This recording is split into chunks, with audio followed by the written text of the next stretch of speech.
Bonjour et bienvenue au tutoriel pour l'installation de Discord en vue des formations en ligne qui seront offertes sous peu. Donc, si on commence, je suis ici là, sous la page tutoriel généraux, installation de Discord et connexion à la chambre de discussion. Vous pouvez voir qu'il n'y a pas encore de vidéo, il devrait être dans le haut, je suis en train de le tourner. Donc, nous allons passer par 5 étapes.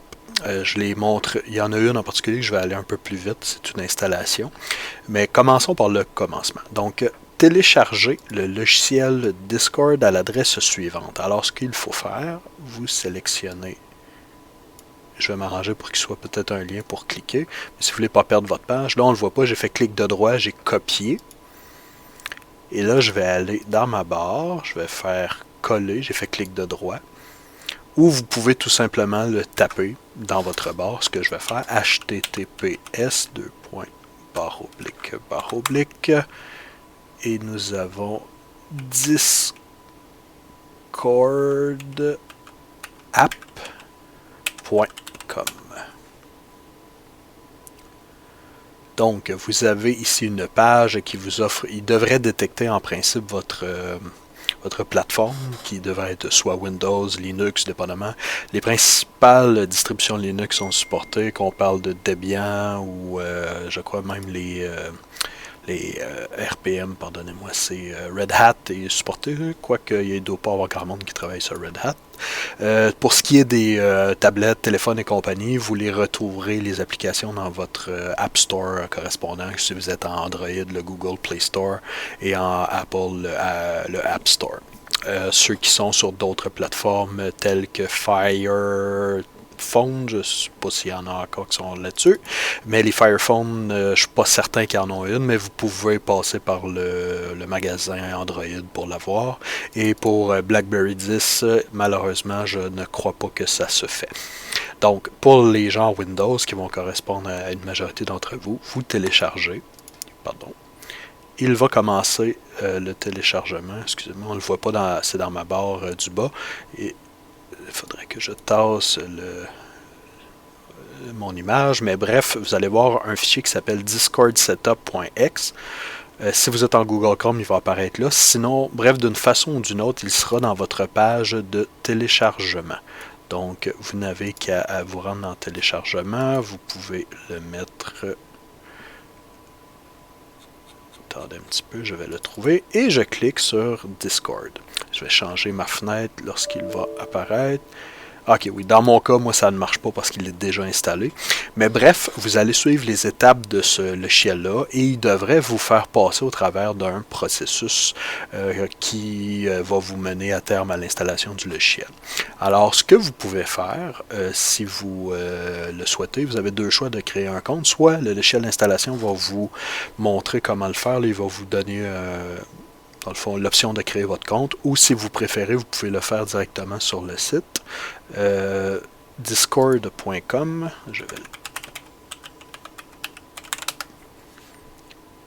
Ok, ça nous ramène exactement au même signe. Alors, en principe, si je ne m'abuse, ça devrait être ici, dans Ouvrir.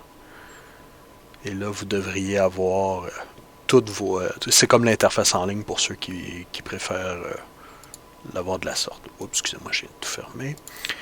Donc, une fois que ça sera enregistré, vous allez vous retrouver avec une fenêtre Discord. Donnez-moi un instant, je change de fenêtre. Elle est ici, voilà.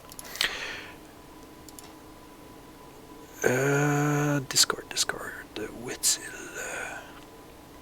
Voilà. Donc, la fenêtre de Discord devrait avoir apparu. Donc, je vais me rendre dessus. Pardonnez-moi, le logiciel d'enregistrement de vidéo n'est pas ce qu'il y a de plus évident. Donc, ici, vous allez avoir toutes vos chambres, on pourrait dire ainsi.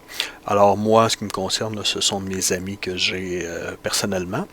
Et il y a aussi secondaire 4, qui est le nom de la chambre de secondaire 4. Et pour les élèves de secondaire 5, il y en aura une autre. Alors, ce que vous devez faire ajouter un serveur.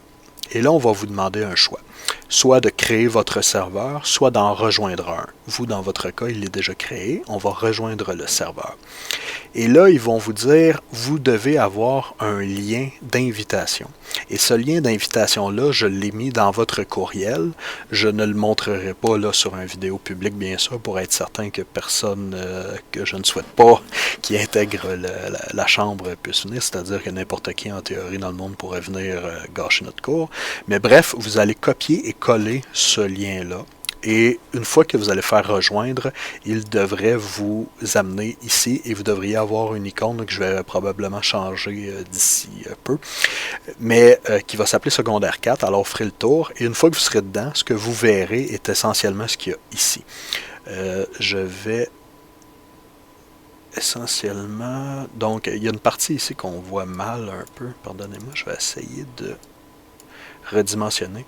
Alors, dans le bas ici, vous verrez votre nom d'utilisateur avec une icône verte, c'est juste une icône. Et en fait, vous avez des options ici, c'est vos options d'utilisateur. Alors, rendre muet signifie que je coupe mon micro. Les gens ne peuvent plus m'entendre parler. Si vous voyez ici dans... Attendez un petit peu, on va grossir à peine. Je vais terminer avec ces icônes-là, comme on va pouvoir après le cacher. Mettre en sourdine signifie couper l'audio, je ne veux plus entendre personne. Et paramètres utilisateur, alors c'est là que vous allez gérer tous les paramètres, si votre micro ne fonctionne pas, si vos écouteurs ne fonctionnent pas, peu importe ce que vous avez comme problème, c'est toujours là qu'on le règle. Alors essentiellement, l'option qui va vous tenter le plus, je vais le grossir un petit peu, eh bien c'est voix et vidéo. Excusez-moi, je ne suis pas dans la bonne fenêtre. Donc ici, dans voix et vidéo, nous avons deux possibilités. Nous avons le périphérique d'entrée qui est le micro. Alors si vous utilisez le micro, ce sera ici que vous allez le sélectionner. Alors dans notre cas, en le mettant en défaut, il va reprendre ce qu'il y a sur Windows par défaut. Vous pouvez spécifier le bon paramètre si vous souhaitez utiliser un micro spécial et le périphérique de sortie sont vos écouteurs ou vos haut-parleurs. Vous pouvez faire un test de... Comme là, on m'entend double, c'est ce que ça va faire. Pardonnez cette chose un peu étrange. Vous pouvez aussi, vous avez deux modes d'activation du micro. Soit appuyer pour parler, il va vous demander de définir une touche souris ou clavier pour actionner l'enregistrement et pour que vous puissiez communiquer avec tous. Ou détection de la voix. Et là, vous voyez ici, il y a un petit...